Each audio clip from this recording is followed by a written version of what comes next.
everybody. It's Dave Cooper and Jim Gabriel from MODLOGIQ, and today we are on with a product spotlight. What's up, man? Hey, good morning, Dave. Dude, it's awesome to have you on. You know, it's funny, our paths have been crossing quite a bit recently here. Yeah, this is very cool. I appreciate you guys. I just watching that reel just gives me chills. Yeah, wasn't that a great set last week for Good Samaritan Hospital? And that was awesome. I mean, that product that we put in and did all the live feeds on, I mean, that's just a small clip of what happened in 2 days. Yeah, I mean, it's impressive. You know, every time I see it, I've seen it for years. I've been working, you know, in this space for a long time, and I get just as excited every time I see it happen from the, you know, early part of the project. But that's the best part. The best part is you know, watching it all come together and seeing the looks on people's faces when they see it, you know, happening and you know, literally in disbelief that this building is going up as fast as it is. Yeah, it really is. And I think, I mean, fast. We're talking 2 days. 2 days, I think it was 16 modules total, right? And I mean, it just came together like putting on a pair of rubber surgical gloves. It was just, it fit perfectly. So, all right, Jim, let's hop into a little bit about who Jim Gabriel is. And I think congratulations, first of all, because you're the general manager of MODLOGIQ now. You were the business development guy, and you did so good at pulling the wool over everybody's eyes that they put you in the business, right, in the general manager position. No, tell us a little bit about your background, your history, a little bit. You know, I mean, I could bore you with it, but I don't want to bore the rest of the audience. The short version is I've been doing this since the early '90s, believe it or not. I started working for a small company called Diamond Engineered Space. Was acquired by GE Capital Modular Space, and that's kind of where it all started. You know, at the time, I had no idea what I was getting myself into. I started out, and back then there were Dodge reports. You know, literally index cards with reports about projects, and my boss at the time, Terry Lawler, said, why don't you look through these and kind of pick out some projects that you think are good. But I was in the trailer business. I didn't realize I was in the trailer business. But I started picking out these projects that were, you know, multi-story schools, hospitals, you know, things like that, permanent, you know, applications. And he just laughed and said, you don't get what we do. But I mean, that was really in my mind. I was inspired really by what it was, what it did, not necessarily what it was. And so from there, I left GE. I started my own business in 1994, Modular Design Technology, and I found, I can't remember exactly how, I found the company that I now work for, NRB. NRB MODLOGIQ is formerly NRB. I found them in Grimsby, Ontario, because the kinds of projects I was looking to do for my clients, the permanent stuff, nobody was really doing in the late 90s, early 2000s. They were trying to, and we were trying to. It was a sort of a trial and error, but you know, from there, I've just, you know, I've always been passionate about this business. I love, you know, what it is, what it does, and the people that I've worked with and gotten to know over the years. So it's been a fun ride. It hasn't been always, you know, a wild success in terms of trying to take, you know, the essence of what modular or the offsite manufacturing, you know, was and what clients and companies were trying to do with it at the time, but just kept pushing the envelope, trying to take the you know, clients where they wanted to go, not necessarily where we wanted to take them in terms of what the capabilities were, you know, back then. Sure. So with that and capabilities and where we are today, if we really think about where it was, like kind of the history of how we got from point A to point B, modular construction, offsite in general, is starting to really grow some tentacles and reach out, not only in the residential market, but as we were doing with the hospital, commercial market. Tell us a little bit about MODLOGIQ's focus and give me kind of the history with MODLOGIQ and the vision. Sure. Yeah. I mean, it goes back all the way to that early time. I mean, that was my involvement. ModLogic NRB has been in business since '79. So, I love to use the hashtag we invented offsite, because in a way we kind of did. Bob McNeil, Craig McNeil, the McNeil family, they were grinding it out then. Their family had started the business, sort of a relocatable a business at the time that evolved into this really, really unique process. And Bob were on, he'd tell you, it certainly wasn't by design, but it was based on what clients were coming to them and asking them for, what problems they were trying to solve with offsite. And that was in '79. Right. And the projects, it's funny. So we're delivering an emergency room addition to a hospital on Long Island in one of the most,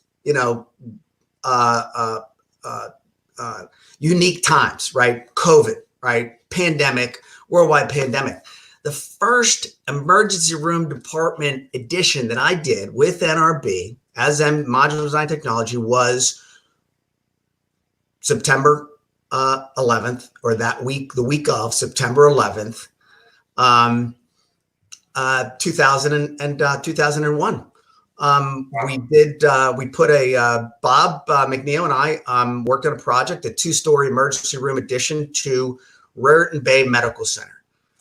20 years ago, we were doing this. And it wasn't mainstream. It was certainly unique, but back then, prefabricated offsite construction was just starting to get its gain some momentum and get its legs. It was a tough sell back then, but my customer, Don Candido, who's a great friend of mine today, he was the one that sort of originated the idea of adding a permanent modular building to his existing hospital, and that addition still stands today.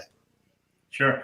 So let's talk about ModLogic's kind of vision and how they operate. Let's talk about the process. I think a lot of people really don't understand how the process works, and it's particularly with you guys, because you're very unique in the sense that you build these at your location. You put everything together before it goes 400 or 500 miles up the road, whatever it is, to the job site or the customer's location. And I know we talked a little bit offline that, some people say it's good, some people say it's bad. I say it's good because I've been on a lot of sites. And when I went to your site last week and did this with you guys, that thing fit like no other modular unit has fit that I've been part of. So let's kind of talk about how somebody, if they want to do business with ModLogic, what's the process? What's your product? What do you tell them? Why should I do business with ModLogic? And tell us a little bit about your product. Yeah, I mean, the product is the process. I always say that it's still construction, and it all starts with the design, in the wisdom, and I can't say I invented it, but in the wisdom of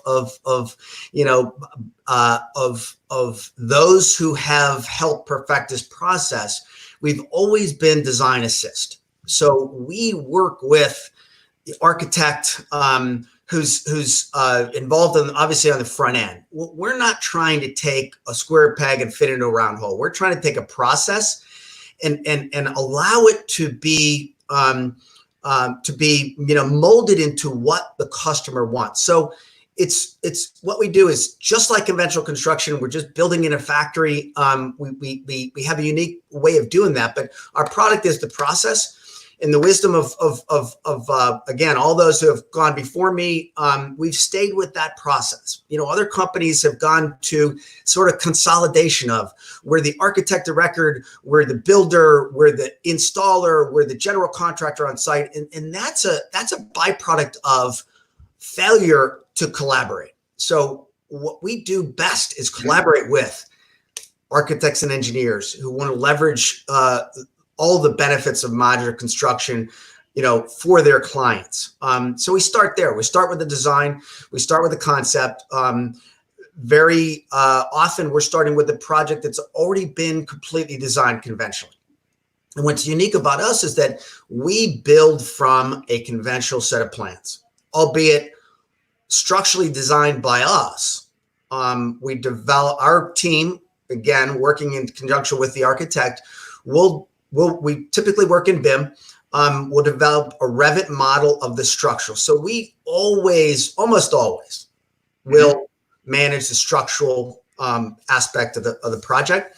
We design that so that we can produce it in our factory structurally, and then we hand that back to the architect of record, and everything is designed traditionally around that: the mechanical, electrical, and plumbing, the interior and exterior finishes. So we can produce a product that's customized. It's more in line with what you would build from the ground up. We've just found a way to manage that in a way, or to manage the design in a way that allows us to be able to build it in our factory. And build it in our factory means build it in our factory. We take those steel frame cages. We fabricate those in our certified welding shop.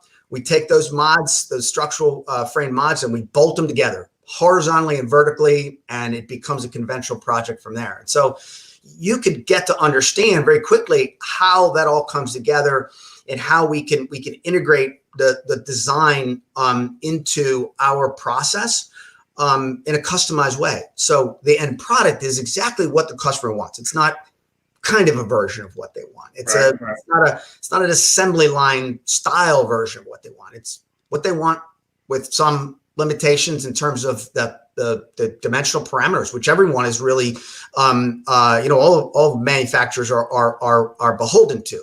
What you can deliver down the road. We take a more customized approach to it. Yeah, sure. With transportation, and I was actually looking. I'm going to pull some of these photos up from the set. Maybe we can show a couple things. But what I really found interesting with you and what you just said was that you work with architects. You guys handle the structural engineering, and I think that's a smart thing because you are the designers of the actual modular structure itself. But having architects involved and having that collaboration is not something that all modular manufacturers do. They have their own in-house design, which I think sometimes limits their ability to have a vision and to have that creative flair to a structure. Now, this was a hospital, so it's not out there for winning beauty awards. It's out there for functionality. Sure. But tell us a little bit about that. I mean, is architects, and looking to partner with architects on the horizon for you to keep doing? Yeah, absolutely. I mean, 10 years ago it was a tougher sell, and there's a lot of reasons why, but it just, modular prefabrication wasn't where it is today in terms of the total value that it brings to the table. And so, years ago, it was tougher to kind of integrate the architect record into it, with the idea that frankly, what I used to get a lot of was, well, we're really looking to build a real building with this one. Jim, appreciate your talking about the ability to be able to bring speed and acceleration to the project and those sorts of things, but we're going to build a real one. Now it's a progressive sort of method, right? And architects and engineers are looking at ways to find themselves as becoming more and more experts in this field, and so it's less of a tough sell. And our ability to our interest in collaborating with architects and engineers is high because of our process. We want to be able to make certain that in the end, we collectively can produce what the client wants and needs, structurally, functionally, aesthetically. Right. And so we're developing an educational curriculum. One of the things I think we need to do more of, and I think the foundation of trying to take what we do and evangelize it, is education. We're working with our in-house team, Bill Barlow, Lee Bachman, super knowledgeable guys. Lee's a registered architect. I'm sorry, Bill's a registered architect. but develop an educational program to onboard more and more architects and engineers to what we do, what makes it unique, what their part in it is, and try to streamline that process, because the curve, the ability to be able to do this consistently and consistently well is how well educated is the architect on the process and their part in it. So it's a little bit different, but it's not. Yeah. So what are you guys doing on the education process? So if we're gonna educate architects and others about how we build and what are the design parameters, or what are some of the things, whether it's transportation, height issues, weight issues, all the different things that have to be taken into consideration with offsite construction. What kind of program are you putting in place? Yeah, I mean, it's basically, I mentioned Bill Barlow. He's also an educator. So, we're working together internally to develop a curriculum that's not about MODLOGIQ. It's about the process and how can we educate more people starting from the very beginning. So they're going to be a series of live educational events that will be then podcasted and available, but really starting from the very basics, the dimensional parameters. How does it all come together and why? That's one of the important things.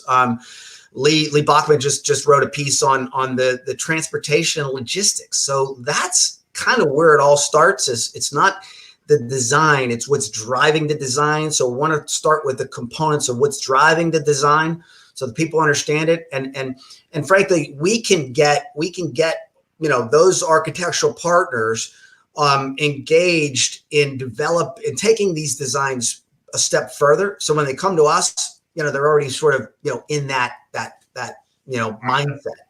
And the projects has already, at least preliminarily been designed with that in mind, those dimensional parameters. Sure. And the other thing, you're using Revit, so you're using 3D software that you can actually modularize these on the screen, because even in this recent set, MEPs, right? That's one thing we always have to design around in modular construction is the MEPs. And in this particular set, there were a ton of MEPs. And I'm going to let you kind of elaborate on that. And I'm going to see if I can find, a photo of that to show everybody. Yeah, no, the MEPs, I mean, that's the big thing, right? That in terms of being able to leverage offsite, and the labor, the ability to be able to reduce the total labor, we can't deliver a project that is structurally built to a certain degree. The finishes are in place, but the mechanicals are typically left out, right? Because they're too complicated. And in an assembly line style, with no disrespect, it's tough to get a level of completeness in the factory. And so, but that all, again, starts with the design. So because we're building together, we're designing together. That design is integrated into our BIM model. And so we'll do, at some point before we get further, we'll do clash detection. And that's what BIM and Revit allows us to do, is to do clash detection with the MEPs and the structural to determine where those challenges and pinch points are, so that we can maximize the design, maximize the interior space, adjust the design in ways that you might not do conventionally because you don't have those limitations. Right. So that's kind of where the rubber hits the road with the design. Is the MEPs are probably the biggest challenge, I would say. Absolutely. So I don't know if people can see my cursor on the screen. It's kind of hard with this, but you can see this whole top area here in this particular build is all the MEPs already built in. You can see the red flags hanging down that tell people what it is or to be looking out for. But the way you guys build these structures, I mean, this whole hospital was full of these MEPs. My favorite part is the pneumatic pharmaceutical delivery system, which I said I want one of those in my house to deliver my beers to me, right? Put it in down there in the fridge and send it on over. But I mean, this is so well thought out that it's I mean, it's hard to even contemplate, how much is in here. Here's a better shot. Actually, you can see all the MEPs in here. This is ductwork and everything getting ready to be tied into the next unit as this is being built out, because that crane is sitting off to the left. Yeah, and that's, because again, we're working in BIM, we're working in Revit. It allows us to be able to one, design it, and two, install it with precision. We have, and if you had a shot inside, I always love looking up because it looks like the MEPs were poured into place. I mean, they're so precise. But one of the challenges with modular and offsite construction is that the scope gaps and scope overlaps. We resolve those because we're building together. All of those MEPs have already been together. So we created, we do a 360 tour of every building that we do, moving, from when I started here. So not just so we can educate our clients, so we can educate subcontractors, because that's subcontractors and general contractors. That's where these projects on the execution side, and everybody out there who's been in modular and offsite will agree, that's where these projects fall apart. Either on the front end, because subcontractors are over calculating what their scope is, and the projects just aren't financially feasible, or there's scope gaps. And so, you that's where those conflicts are. That's where you get, project costs going up, as opposed to what the budget is. And we resolve that. We'll literally cut those sprinkler is a coupler at the mate line at the connection point. All of the other MEPs are cut and then reconnected. And we literally zip tie the connection piece, the connection pipe, to the pipe. So it's really simple. And it reduces those scope gaps, those conflicts, the cost associated with what we didn't know, we didn't understand. Our team has done a lot of work, and guys like Scott Heckel, who've been doing it for 40 years or more, and everyone in our plant. On average, our guys are 20 years experience. And we're also bringing in new people. Casey Cavada, who's our estimating manager, is just been transformational in terms of our capabilities on the front end. Sure. So what do you have coming up in the future? What can we expect to see from MODLOGIQ moving forward? We just did this hospital set. This was super cool. What do you have moving in the pipeline? Yeah, we've got, we're not slowing down. We've got 2 projects for one of our other building partners. So this project, and I just want to shout out to our guys, John Bongiorno and Axis. I mean, we've been working with these guys for 20 years. So there's no substitute for experience and that level of collaboration. We've got another couple of projects with another company up in New England, Triumph. It's two-story educational buildings. We'll be building those in our plant. We've already got structural starting. We've got some new retail projects that are coming online that actually going to be transported quite a distance actually. And the motivation there is schedule, not necessarily cost. We've got something that we're developing, Axis, MODLOGIQ, and a company called MDN Development. The prototype is a 3-story hospital, 60-bed hospital transitional space that we're developing jointly. That's going to go live, probably within the next 30 days. And we're excited about that. I mean, those are opportunities to sort of dovetail on what is happening in a post, during COVID, but in a post, event like that, how hospitals are going to need to really pivot to increasing patient bed space, especially particularly transitional space for hospitals. Yeah. So you're not busy at all. Yeah, it's thankfully we've been fortunate. We've got and actually, we got a big school project, believe it or not, about a 60 to 65,000 square foot school project that we're hopefully going to get underway as well. So, yeah. Right. Well, I agree with you. I think, shout out to Axis Construction and John Borneo, and also, Ferrero, am I saying it right? Ferrero Rigging and Construction. Ferrero, those guys were amazing. That rigging crew. These are all guys that have been doing it for a long time, Dave. And Yeah. like I said,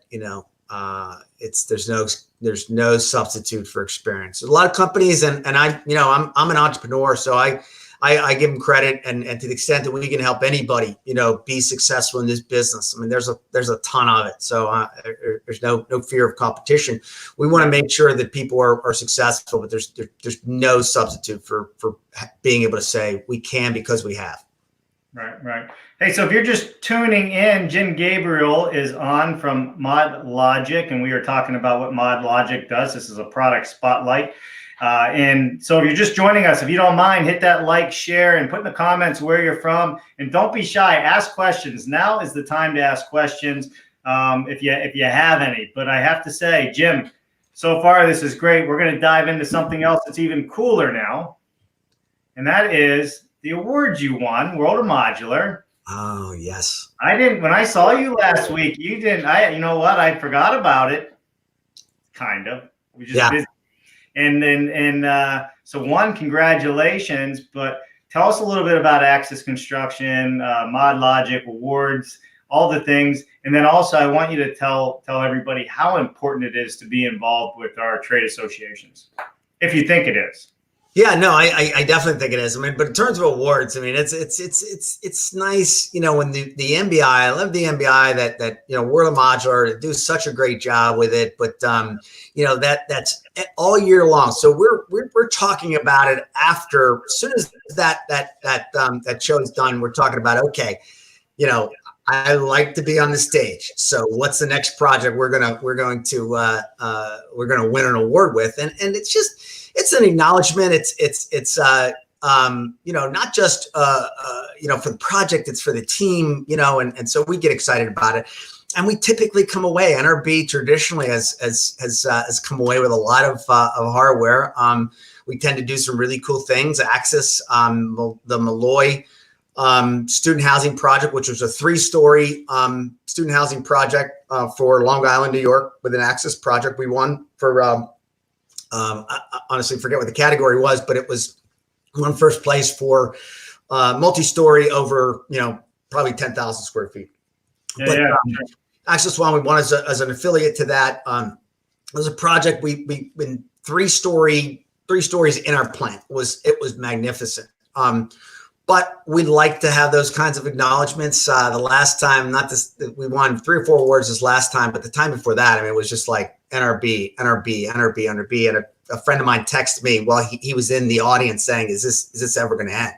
This is like an NRB show, MODLOGIQ. And so, yeah, we're proud of that. We love to participate with the MBI. I mean, it's important that we've got an institution that's helping to drive, visibility, interest, and lead those who want to continue to participate, those who want to leverage modular.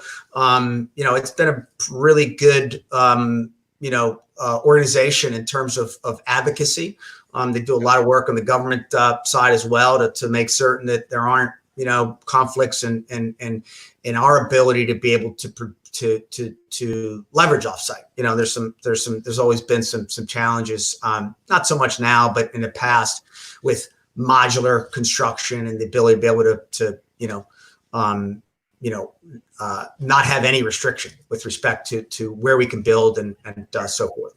Yeah, we did. I mean, we've had some regulatory issues and hurdles to get over, which site contractors haven't had to do and still don't have to do. But just like everything else, we innovate, we get better, and we work around it. But at the same time, there are some of these big hurdles, and that's where the Modular Building Institute, MHBI, NAHB, Building Systems Council, they all.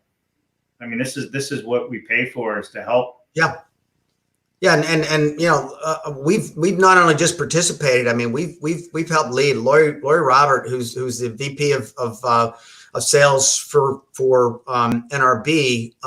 She was a president at one point, and we've been active members, and will continue to be to try to push the industry forward. Yeah, for sure. So what are we going to see moving forward with the industry? Let's get your opinion now. what do you see happening with offsite? Do you see it growing more legs after this crisis is over and becoming larger and broader as far as the market share that we have? What are you seeing?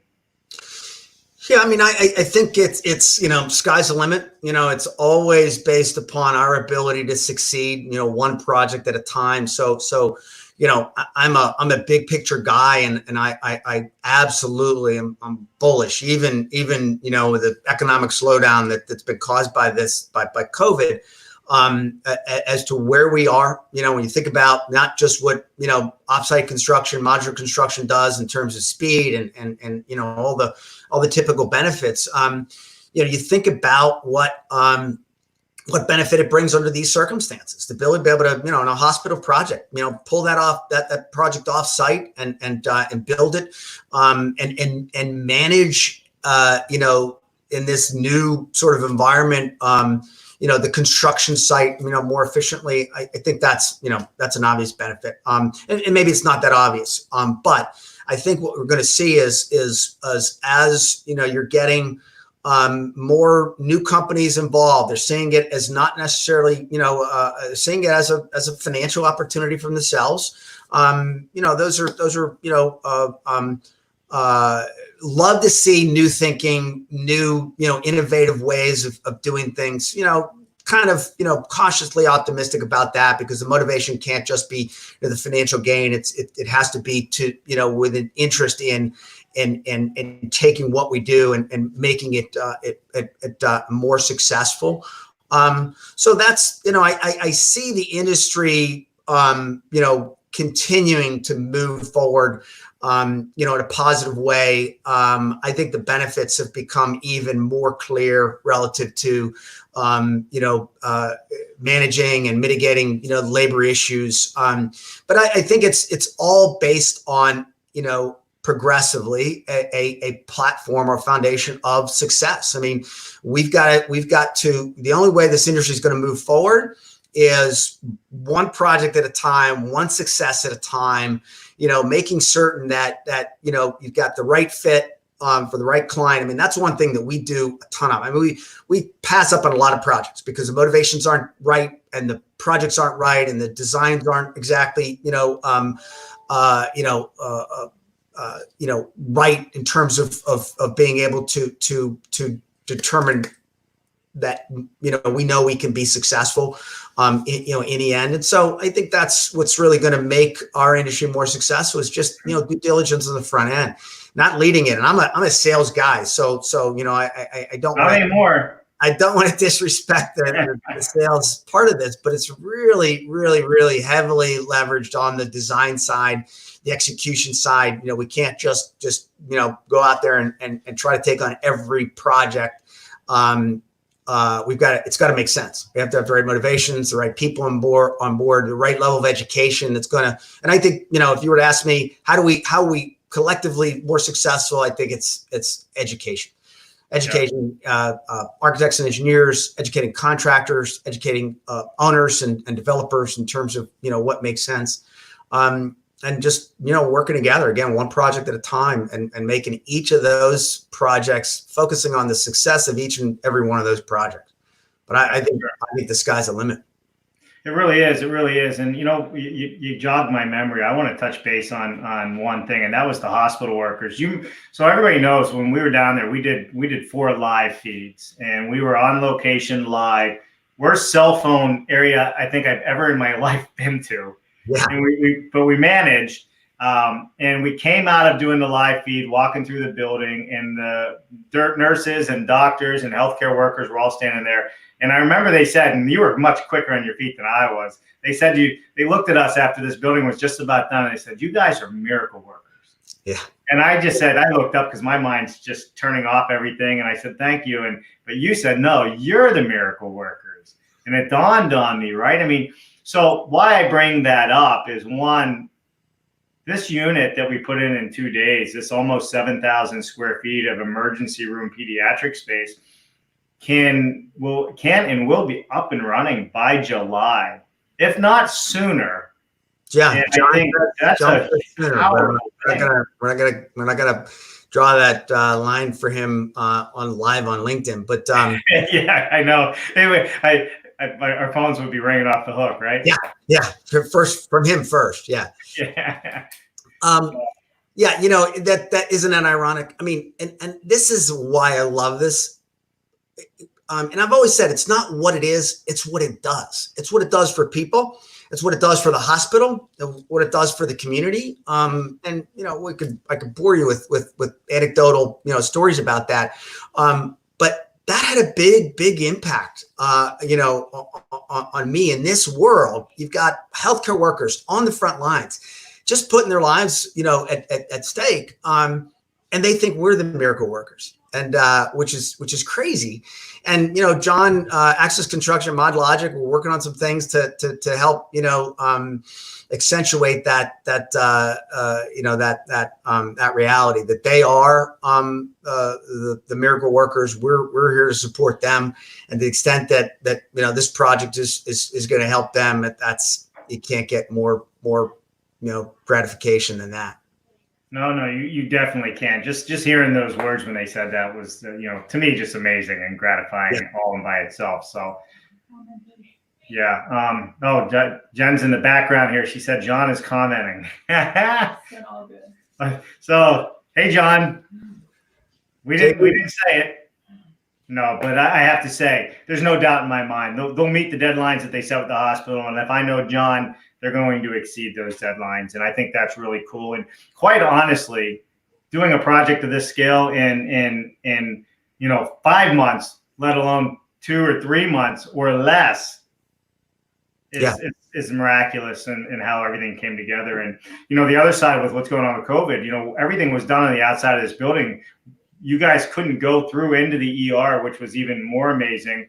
But everything was lined up directly to the walls, and where we're going to break through. When I say we, I feel like I'm part of the team. Where you guys are going to break through the walls and do everything. So, yeah, outstanding. How about we get into some shout outs? We started with John and some Q&As here. Yeah. Let me just see. I got pages of stuff here. Oh, wait, the story about the beginning, the story you shared in the beginning of the NRB speaks to the following lead of the client. How is MODLOGIQ, or will MODLOGIQ need to pivot based on current events? And we kind of just touched on this a little bit, but will you need to pivot? I mean, your commercial space, you know, a lot of your business currently. Yeah. We do know that's going to take a little bit of a hit, but what are you guys seeing on that? Yeah, I mean, I don't think it's what's pivoting so much as just, you know, trying to take the experience we have in healthcare and help, you know, more hospitals like Good Samaritan, you know, try to achieve their goals. We think that there's going to be, you know, some, you know, because of the delay and construction sites and projects have been delayed. You know, we're already seeing some projects, you know, the projects have ever been designed conventionally, and we're working with some architects and engineers and some owners to try to redesign those so they can be built potentially offsite. We're offering, you know, the ability to take you know, no obligation to anyone, put our team together with their team to determine whether or not their projects are viable, you know, from an offsite standpoint. Right. So I don't know if it's a pivot because we've got so much experience in healthcare, and same with Access, that I think we're going to probably see more healthcare related work, and sure, you know, we're ready for that challenge for sure. Oh, there's no doubt that that's going to happen when everybody sees what happened and how quickly you were able to get heads on beds, as they say, right? And that's important in healthcare just as it is in hospitality. You know, they need the space, especially now. Sure. Another question. Can you tell us more about BIM capabilities and how it is moving our industry forward? Well, I mean, I think BIM, you know, and I'm not a BIM expert, but, you know, BIM was, you know, not designed for modular, but it almost was designed for modular. I mean, you really have to be pre-planning every aspect of a project, and BIM allows you to do that. It allows you to create a model that you can walk through and determine, you know, where the issues are going to be. I think it's made for modular, to be quite candid. Yeah.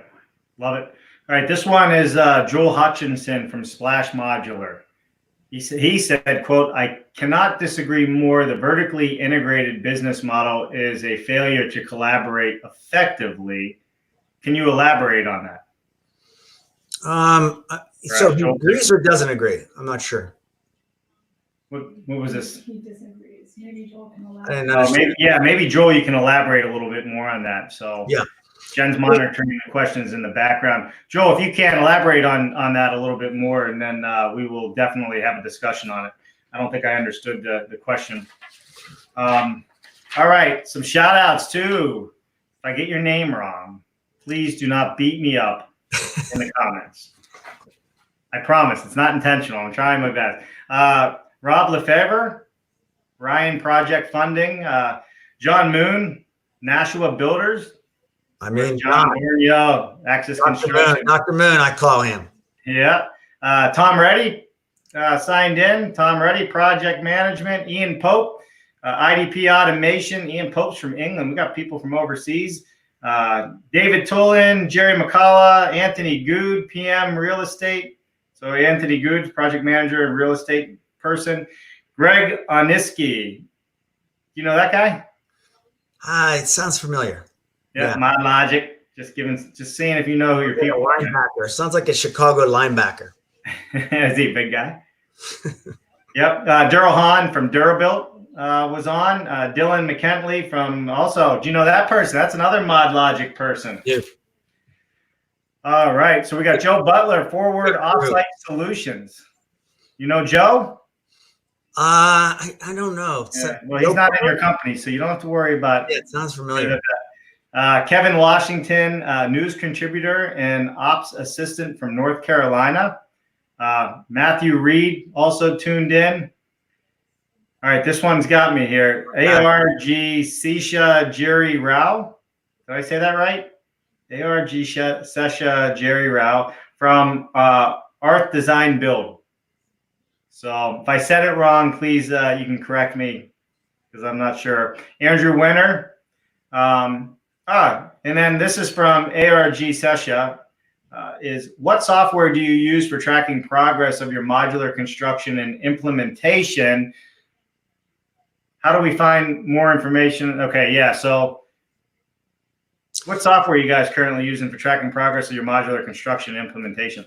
Yeah, it's a good question. I mean, we're one of the things when I came to NRB and of course now MODLOGIQ, we are really kind of old school in terms of how we track projects, and it's one of the benefits is that everyone involved is intimately involved, and well trained, and been doing it for a lot of years. We're from a project management standpoint, we've got some internal programs that we developed that are Excel based. To be candid, we're looking to try to increase our technology on the front end. We've implemented an estimating software program that's we're starting with over the last year. We started with it's going to migrate into every aspect of what we do. But to be candid, we use Excel to manage most of our projects, and we don't do a ton of projects, but in terms of being able to make certain that we've got full control of every step along the way, we're working to increase our technology capabilities in that regard. Yeah, for sure. And there's this is the great part about our space right now is there are a lot of people putting forward focus on technology in this space. I've met, even at World of Modular, several people that have production floor programs for tracking, everything from, the start of the project to the end of the project, delays on a project. So, but traditionally, Jim, it's most of the programs in the mod space have been homegrown for that matter. Yeah, and we're no different. But when you go back to BIM, when you start with BIM, the opportunity to be able to have continuity throughout the the project life cycle is that much more available. And so we're developing, our ability to take what BIM does and make certain that, we have the ability to be able to manage that project, in a more efficient way. So BIM's the start, to be honest. Yeah, for sure. For sure. Anthony Good asks, how do we find more information on educational programs for AIA and engineers? Yeah, NBI has done a pretty good job of that, and they've got some. They've done some collaboration with Clemson University. I know that they were revamping some of the AIA accredited programs related to that. So I'm not 100% sure. Our goal is to develop, our program that is AIA, accredited. I mean, technically anything could be, you could apply for credit to AIA for any of those kinds of programs. We don't necessarily want to rely on that, but excuse me, at least initially, we want to onboard, that program and eventually have it AI accredited. But I can follow up with that individual on some sources that would provide him with, some opportunities for AI credits on the prefabrication modularization side. Yeah, for sure. And anyway, if you have questions or you have questions after this is over, or a lot of times, Jim, questions come in and we miss them because the feeds don't update in a timely manner. LinkedIn's a little weird like that. But you can just answer them directly. Just go to the feed and jump in there, or we'll answer them. We always try and track those things. So, sure. Jim, I really appreciate you taking the time out of your busy schedule and joining us here today to talk about MODLOGIQ and everything you're doing. I mean, it's amazing. I love it. I appreciate the opportunity. I mean, I love talking about it. I have a passion for it. I think we've done some great things, but you're only as good as your next project. Right. So we can't sit too long on the success of a project like Good Samaritan. We want to be able to do more, frankly, for more clients out there, and again, just try to move the industry one successful project at a time.